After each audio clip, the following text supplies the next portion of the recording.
¿Cuántos de los que están aquí habéis perdido alguna vez el móvil en casa? Y después de buscarlo por todas partes, levantar los cojines, abrir los cajones, os lleváis la mano al bolsillo y resulta que lo teníais encima. Ese tipo de personas es mi madre. Pero hasta el punto que estaba el otro día hablando con ella por teléfono y me dice: hija, ahora sí, he perdido el móvil. Me quedé en shock unos segundos escuchando cómo buscaba su móvil en el bolso. Y le dije: mamá, ¿lo tienes en la oreja? Algo parecido nos ha pasado con el cerebro humano. Nos hemos ido a buscar vida a Marte, pero tenemos el universo más cercano y desconocido dentro y llevamos estudiándolo en vivo y en movimiento aproximadamente 100 años. Que 100 años a lo largo de la historia van a ser un pedo de Neandertal. Yo llevo ya mi humilde década investigando el cerebro humano. Por eso llevo a Cere a todas partes, y es que tiene hasta nombre. Y me lo he llevado de fiesta, me lo he llevado de viaje, me lo he llevado a reuniones familiares, me lo he llevado incluso a entrevistas de trabajo. Y me cogieron en esa entrevista. Y veo todo tipo de reacciones cuando lo saco del bolso. He visto asco, he visto curiosidad, inquietud, fascinación, pero nunca he visto indiferencia. Nadie me ha dicho: ah, ok, un cerebro. Es por eso que me encanta analizar e investigar las emociones humanas, porque tenemos un imperativo biológico que nos hace conectar. Pero ese sentimiento de pertenencia a veces es tan grande que nos olvidamos quiénes somos y qué necesitamos con tal de encajar en el grupo. Y si algo me ha enseñado el Tetris, un juego al que tengo que decir que estoy bastante enganchada, es que si intentas encajar, desapareces. El otro día estaba en el gimnasio y en las noticias había un equipo de algún deporte que había ganado algo y estaban levantando la copa, muy contentos, celebrando en grupo. Y al cabo del tiempo apareció un hombre que debía ser del club, pero no era muy conocido, porque levantó la copa, pero se quedó solo, como que el momento de efusividad ya había pasado. Y ese hombre devolvió la copa como con la mirada gacha y no necesitaba levantar como tal la copa. Él necesitaba sentir que pertenecía a algo. Y me dio lástima, porque se ha investigado que las áreas del cerebro que se activan cuando sentimos dolor físico son las mismas que las que se activan cuando sentimos dolor emocional. Hasta ese punto necesitaba encajar. Y es que el aislamiento social es un factor de riesgo para enfermedades cerebrovasculares, coronarias, de corazón. Somos emoción. Incluso la persona que te dice: no, es que soy muy racional, no dejo que las emociones me controlen, es la persona más emocional de todas, porque está racionalizando cada acto que hace por el miedo a la incertidumbre, por el miedo al soltar el control.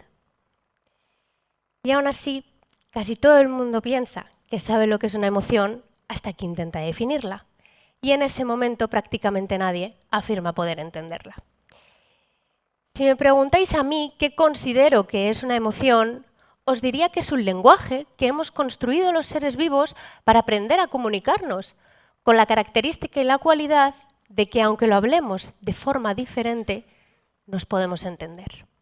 Si le preguntamos a Lisa Feldman, que es una de las autoras más importantes para mí a la hora de la investigación en las emociones, te diría que no son universales, que tampoco son involuntarias y que no repiten un patrón específico, sino que son una construcción de nuestro cerebro que las crea cuando las necesita. Y es que cuando experimentamos una emoción, tú y tu vecina la podéis experimentar de una forma completamente diferente. Por ejemplo, la ira. Hay personas que cuando sienten ira necesitan levantar mucho los brazos y gritar mucho, que se les escuche y se les vea bien. Sin embargo, otras personas se mantienen muy firmes, conteniendo mucho todo su cuerpo, diciendo palabras muy directas y muy escuetas. Y en ambas partes tú te quieres andar con cuidado, ¿no? No te la quieres jugar demasiado. Están sintiendo la misma emoción, pero con un patrón diferente. Y es que tú, a lo largo de tu vida, vas a poder sentir una misma emoción de forma diferente dependiendo de tu evolución. Podemos decir entonces que una emoción es como un bulldog francés. Pueden ser muy parecidos, pero no hay dos iguales. El contexto es crucial para el desarrollo de nuestra identidad, porque al final el contexto es quien decide qué ideas mete en nuestro cerebro, cuáles van a ser nuestras creencias y qué emociones vamos a necesitar para sobrevivir.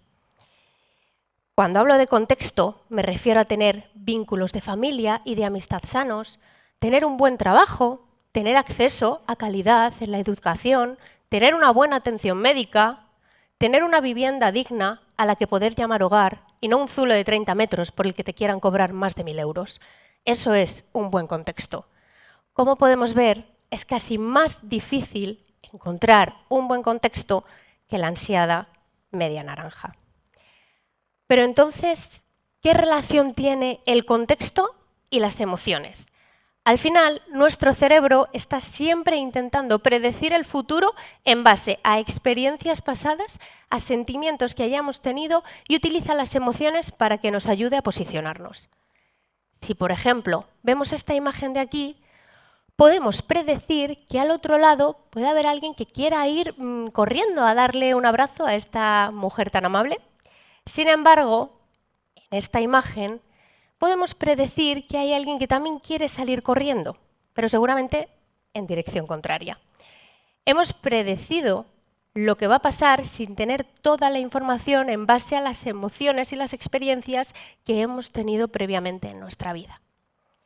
Por eso, escuchar a tu cuerpo es vital y es una herramienta maravillosa para canalizar y entender nuestras emociones. Y cuando no lo hacemos, el cuerpo se acaba resintiendo. Es lo mismo que cuando intentamos ocultar emociones, que es algo muy típico en el ser humano. Estoy triste. ¿Nos vamos de compras? He tenido un día de mierda en el trabajo. Unas cañitas. No me apetece nada tener esta conversación. Voy a esperar hasta mañana a ver si se le olvida y así no tenemos que tenerla. Y es que el cuerpo habla. Y si no lo escuchas, grita. Y si no lo escuchas, va a gritar tan fuerte que no te va a dejar vivir. O dicho de otra manera, las emociones hay que sentirlas porque si no, antes o después, te acaban arrollando. Y he de decir que a mí este último año y medio me han arrollado un poquito. La microbiota se me ha dado la vuelta, he tenido un montón de problemas digestivos, hinchazón, un brote de acné, dolores de cabeza, he ido a más de 5 médicos diferentes, me han hecho muchísimas pruebas. Y una vez teníamos todos los resultados, diferentes intolerancias, alergias alimentarias, yo le decía, doctor, ¿qué hago ahora? ¿Cómo soluciono esto, doctora? Y nadie era capaz de darme una respuesta. O me daban antibióticos que funcionaban mientras me los estaba tomando, pero después volvíamos a la casilla de salida. Y es verdad que yo de pequeña, cuando estaba nerviosa, me lo llevaba todo al estómago. Es verdad que a mí me ha costado siempre mucho hacer digestiones, pero jolines, hasta hace un año y pico yo es que podía comer de todo. O sea que esto me viene de la nada. La nada. Situación traumática sin gestionar durante años y emociones ocultas bajo la alfombra que sale a la luz por un pico de estrés intenso a nivel laboral. Vaya con la nada, ¿eh? Desesperada, contacté con un amigo psiconeuroinmunólogo, Xavi Cañellas, que ilusa de mí, yo pensé que le iba a enseñar toda la retahíla de pruebas médicas que tenía perfectamente organizadas por carpetas, como buena Virgo que soy, y él me iba a decir, contacta con este profesional y te salvará la vida de la noche a la mañana. Spoiler, no vimos ni una sola prueba. Es más, sin yo esperarlo conscientemente, por lo menos, hicimos una sesión de terapia de 3 horas, donde literalmente acabé hablando con mi intestino, proyectándolo, viéndolo y diciéndole en voz alta y llorando a moco tendido que ahora sí, que le veía y que me iba a encargar de él. Y fue muy curioso, porque hablando con mi intestino tuve las mismas sensaciones que cuando vi a mi niña interior años atrás en terapia. Y entonces, ¿por qué procrastinamos? ¿Por qué dejé tanto tiempo pasar? ¿Fue por pereza? Pues sí, un poco, pereza hay. Pero es que procrastinar lo hacemos porque no queremos enfrentarnos a emociones que nos desagradan, emociones que son más difíciles. Y esto no implica que sean malas, implica que nos va a costar más enfrentarnos a ellas. Pero es que si no nos enfrentamos a esas emociones, el cuerpo se las va a apañar para que te atraviesen la piel y así las puedas ver. No sé si conocéis lo que son las enfermedades psicosomáticas. Son enfermedades que se somatizan en el cuerpo, pero provienen de una herida emocional.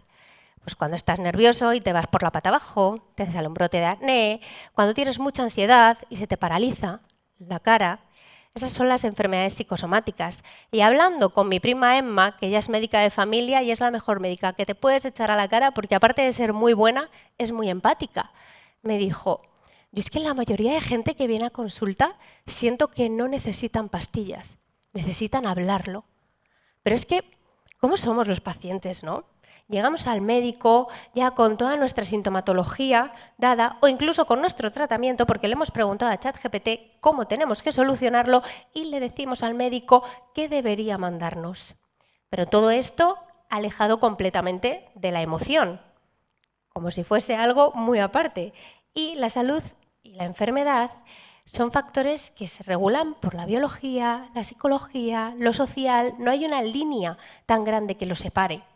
Y con esto no estoy diciendo que todas las enfermedades sean psicosomáticas, porque realmente no lo son.